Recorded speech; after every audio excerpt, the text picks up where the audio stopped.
प्यारे साथियों, आप सभी का स्वागत करता हूं अपने एमआरएस स्टडी परिवार में।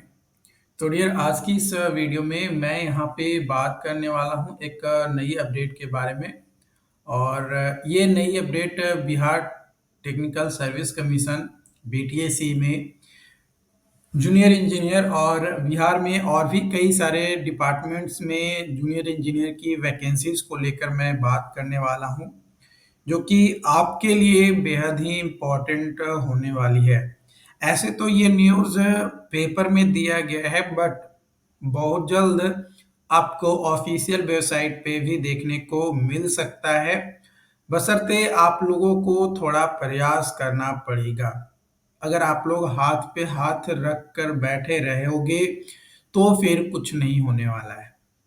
ठीक है, तो ये अब आपको डिसाइड करना है कि आपको हाथ पे हाथ रख कर बैठे रहना है या फिर कुछ एक्शंस भी उसके रिगार्डिंग लेना है। तो जूनियर इंजीनियर का कई सारे पदों पे बहाली आपको निकलेगा, अलग अलग डिपार्टमेंट्स में, अलग अलग विभागों में।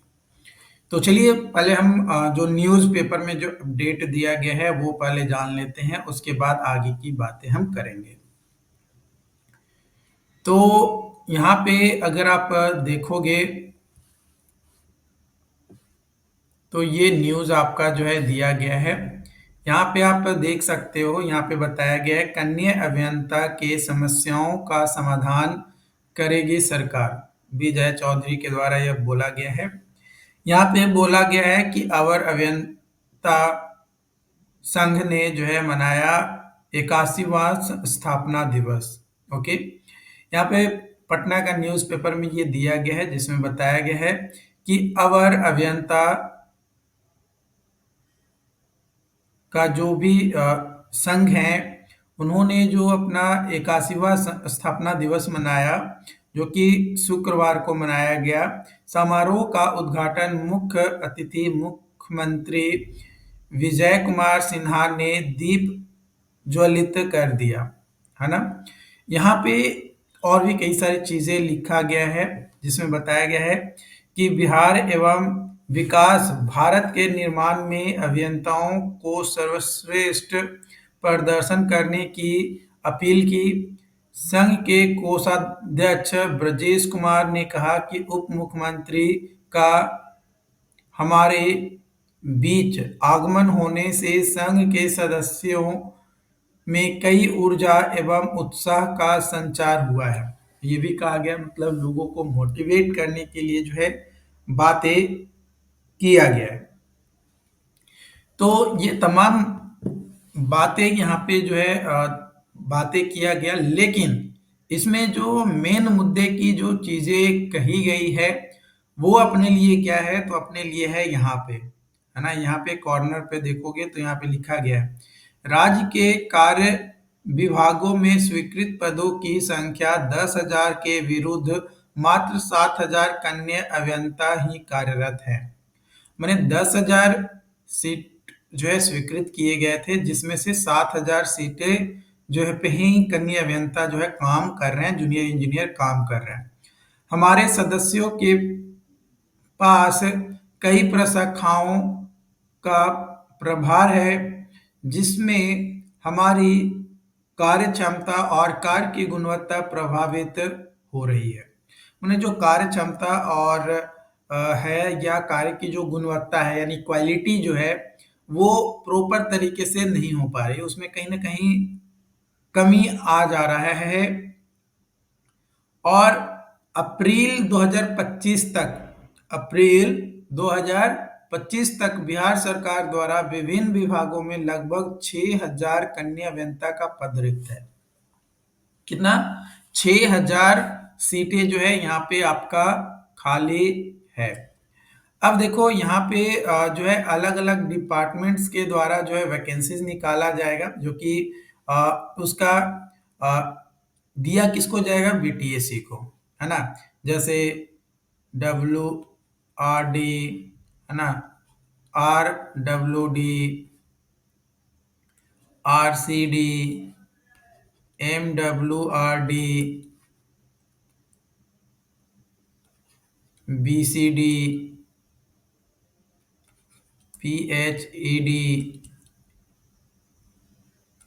UDHD, इस तरीके से कई सारे डिपार्टमेंट्स में आपके जो है वैकेंसीज आपको जो है देखने को मिलेगा, जिसमें से कुछ डिपार्टमेंट्स ने जो है अपनी खाली सीटों को ऑलरेडी, है ना, ऑलरेडी जो है प्रोवाइड करा चुका है, और कुछ डिपार्टमेंट्स में अभी जो भी सीटें खाली हैं वो बीटीएससी को दिया नहीं गया है। अब इसके लिए करना क्या है? तो इसके लिए साफ आपको यही करना है कि आपको बीटीएससी में जाना होगा, एक ग्रुप बनाकर। वहां पे शांतिपूर्वक, ऐसा नहीं है कि वहां पे जाके हंगामा करना है, अपनी बातों को बस पूछना है, आपके दिमाग में जो भी सवाल है कि जो 6000 सीटें खाली हैं जो बताई जा रही है, जो कि नई वैकेंसीज तो आएगी, सीटें खाली हैं तो नई वैकेंसीज आएगी, तो ये कब तक आ सकती है और कौन कौन से डिपार्टमेंट से रोस्टर क्लियर हो चुका है और खाली सीटों की डाटा जो है बीटीएससी को मिल चुका है, ये पता करना सबसे पहला आपका काम है।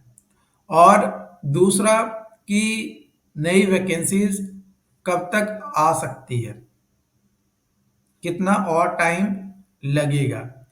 देखो, जिस तरीके का अभी माहौल है और उस हिसाब से अगर देखा जाए तो जून से जुलाई, है ना, जून से जुलाई 2025 तक संभावना है कि आ सकता है। लेकिन अगर आप लोग उसको लेकर और जोर दीजिएगा तो हो सकता है कि या तो पहले आ जाए या फिर जो संभावनाएं बन रही है उस टाइम तक आ जाए। देखो, इलेक्शन से पहले अगर वैकेंसीज आ गई तब तो कंफर्म है कि आपका सिलेक्शन होगा, चाहे थोड़ा लेट ही क्यों ना हो, एग्जाम बेसिस पे हो या नंबर बेसिस पे हो, आपका सिलेक्शन होगा।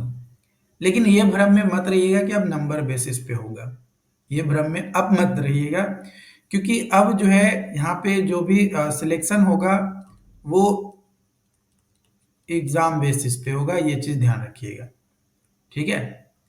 तो एग्जाम में थोड़ा टाइम लगेगा, बट फॉर्म कम से कम भराना तो स्टार्ट हो जाए, क्योंकि सितंबर से आपका जो है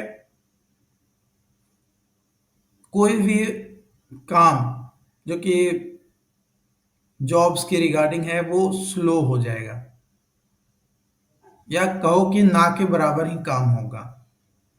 हाँ, एग्जाम वगैरह रहेंगे तो एग्जाम वगैरह हो जाएगा, बट नई वैकेंसीज वगैरह निकालना, नोटिफिकेशन आना, पॉसिबिलिटी कम है।